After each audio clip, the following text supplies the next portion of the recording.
Anthony Bennett admits he's an alcoholic.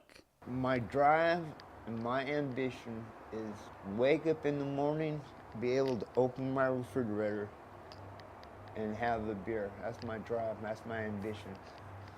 And I guess that's how I see my future. But Bennett is no longer homeless. You know, one of these days I'd like to have me another striped cat. He lives in one of Seattle's so-called wet houses, homeless shelters where residents are allowed to drink under the supervision of addiction counselors.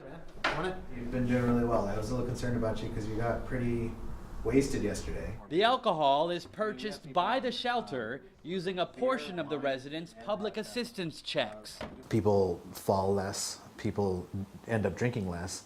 They're warmer, they're safer, they're in a community where people are looking out for them. The idea is starting to catch on in cities across the country considering similar wet house programs, like San Francisco, where shelters are currently clean and sober. The concept is one of the first proposals being considered by San Francisco's first ever newly appointed homeless czar. I think a lot of Americans who visit here say, wow, San Francisco has a homeless problem.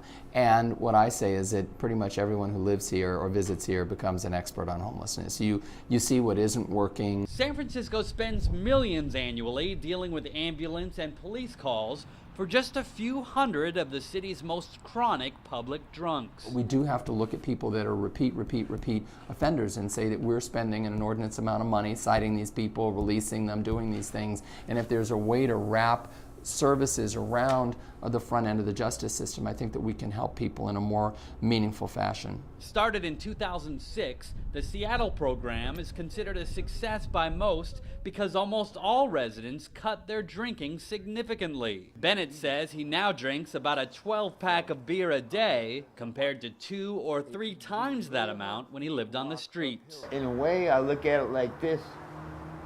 You take the bums off the street and kind of cleans the street up. Still, Bennett says this will likely be his last home.